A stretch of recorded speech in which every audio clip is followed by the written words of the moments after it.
दोस्तों, आप सभी का स्वागत है हमारे चैनल कॉमिक्स का खजाना में। और आज के लिए हम सभी लोग पढ़ने जा रहे हैं बाकेला की कॉमिक तकबक। ये जो राज कॉमिक विशेषांक है, तो चलिए शुरू करते हैं ये वाली कॉमिक। संजय गुप्ता पेश करते तकबक।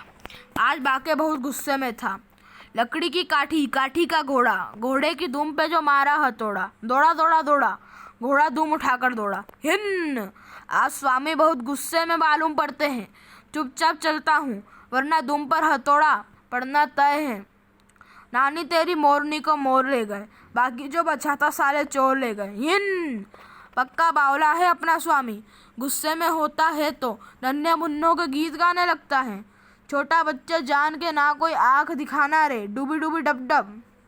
हिंद, अब पूरा विश्व भ्रमण करवाएगा क्या? ठहरो, तुम कहाँ से आने या तुम यहाँ से आगे नहीं जा सकते। यह भगवान शिव का विश्राम स्थल है। यहाँ लोमड़ और पंगेबाजों का आना सख्त मना है। क्यों? मैं भोले शंकर से मिलने आया हूँ और उनसे मिलकर ही जाऊँगा। ठीक है, कहते हैं भगवान पंगेड़ी इंसान बिना पीटे नहीं मांगते। रुक जाओ कमबख्तो, तुम्हें शायद पता नहीं कि मैं शिव कृपा से उत्पन्न हुआ हूँ। अगर मुझसे पंगा लिया तो देखो, शिव मेरे सपने में आए थे और उन्होंने कहा था कि मेरा उनसे मिलना बहुत ज़रूरी है। अगर तुमने शिव की आज्ञा का पालन नहीं किया, देखो मुझसे मत उलझना। मेरा नाम बाकेलाल है, बहुत पछताओगे। बोल देता हूँ हाँ। नहीं मानते तो वो देखो, काला कौवा मोती लेकर उड़ गया। उफ, एक जान अमरूद, बेवकूफ़ बन गए। भोले शंकर बाहर निकलो, दादागिरी नहीं चलेगी। आज आर या पार फैसला होगा। शिव को बाहर आना ही पड़ा। अरे बेटा बाके, तू और सब कुशल मंगल? काहे का कुशल मंगल, काहे का मंगल? मेरी जिंदगी नर्क बना रखी है। एक छोटी सी इच्छा की थी, वो भी पूरी नहीं की गई आपसे। मैं कहता हूँ, कसूर क्या है मेरा? अरे बेटा, चौड़ा क्या हो रहा है? जिसकी मौत जब होनी होती है तब होती है, और विक्रम सिंह की मौत अभी आई नहीं है। लेकिन अब तू फिक्र ना कर, मैं तुझे मोटे मुच्छर मनहूस की मृत्यु का मार्ग बताने जा रहा हूँ। क्या सच? बिल्कुल सच। कान इधर ला।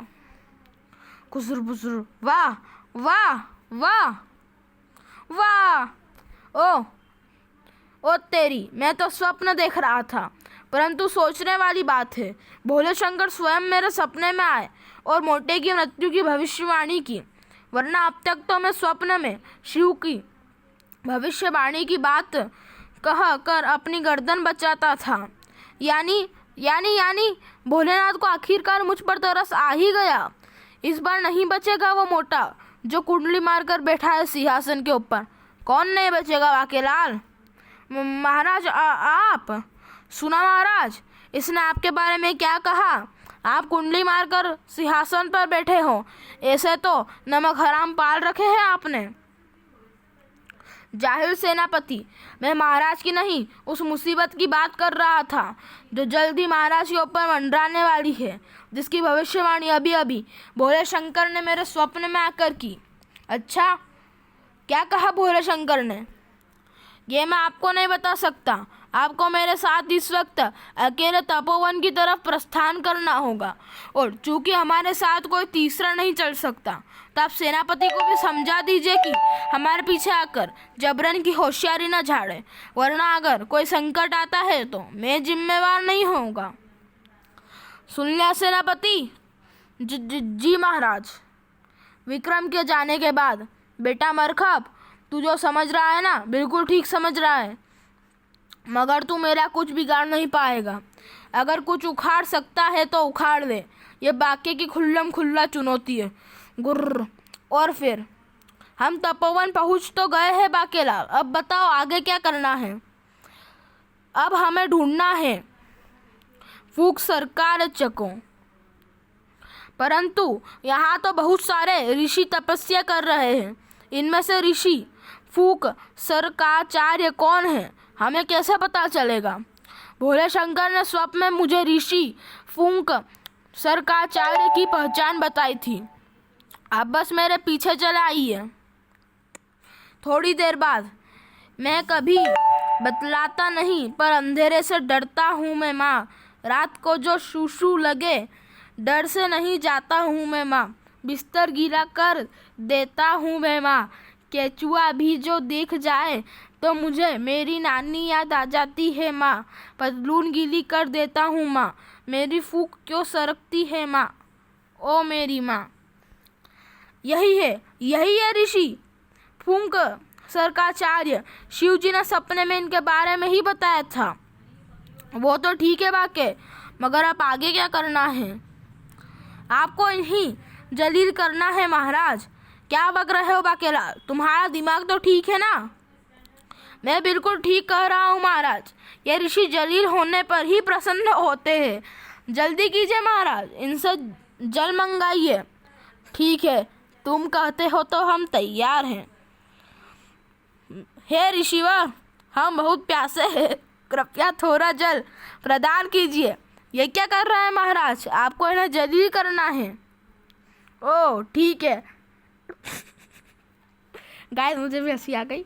ए बुड्ढा के, देख नहीं रहा तेरे सामने कौन खड़ा है? विशालगढ़ का राजा महावीर विक्रम सिंह। हमें कहा है जल दे। अबे क्या कानों में रुई ठूसक कर है?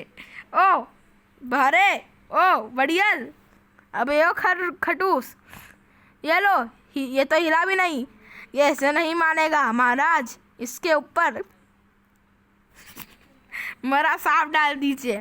वो देखिए, वो सो रहा है अंदर। तुम ठीक कहते हो बाकेलाल। हम अभी ये सांप ऋषि के गले में डालते हैं। वो मारा बन गया काम। भोले शंकर, तुम धन्य हो। तुम्हारी फूंक सरकती रहती है ना बुड्ढे के? अब इस देख कर और ज्यादा सरकेगी। अरे इनके तो दिल का दौरा पड़ गया। हाय, मुझे सांपों से भय लगता है, अतः उनसे बचे रहने के लिए ही मैं तपस्या करता रहता हूँ, ताकि ऋषि जानकर कोई सांप मेरे आसपास ना फटके। किंतु सांपों के भय ने आखिरकार मेरी जान ले ली। परंतु जो इसके लिए उत्तरदायी है, यही सांप जीवित होकर उसे 24 घंटे के अंदर अंदर डस लेगा और उसकी मृत्यु हो जाएगी। ओह वाह, नहीं, ऋषि ने तो हमें श्राप दे दिया बाके। तुम तो कहते थे देखो महाराज, मैं कहता था ना कि आस्तीन में छिपा सांप है। सेनापति मरखप्पा, तुम यहाँ कैसे? मैं तो शुरू से आपके पीछे था। मुझे इस विश्वासघाती पर शुरू से संदेह था और मेरा संदेह सही निकला। इसने आपके हाथों ऋषि के ऊपर सर्प डलवा कर आपको श्राप दिलवा दिया। मैं भी इस नामुराद का सिर धड़ से अलग कर देता हूँ। ठहरो सेनापति। राजा हम है, तुम नहीं। हमें बताओ बाकी ये सब क्या चक्कर है? चक्कर का तो घनचक्कर हो गया महाराज, वो भी इस नामुराद सेनापति की वजह से। क्या मतलब? मैंने पहले ही मना किया था कि मेरे और महाराज के अतिरिक्त इस तपोवन में कोई तीसरा नहीं आएगा, पर आपका शकी सेनापति नहीं माना। अब भुगतो। तुम क्या कहना चाहते हो बाके? मतलब ये है महाराज कि स्वप्न में शिव जी ने मुझे बताया था कि एक खास मुहूर्त में आपके हाथों ऋषि फूंक सरकाचार्य के गले में मृत सर्प डलवाने पर उनका सर्पों के प्रति भय चला जाएगा और वो आपको प्रसन्न होकर अक्षय विष शक्ति देने, जिससे भविष्य में कोई सर्प आपको नहीं डस पाता। पर इस सेनापति ने बीच में आकर सब गड़बड़ी कर दी। तो गाइस, ये वाला पार्ट यहीं तक था। अगले पार्ट के लिए प्लीज़ सब्सक्राइब कीजिए, नोटिफिकेशन बेल भी दबा दीजिएगा। तब तक के लिए धन्यवाद।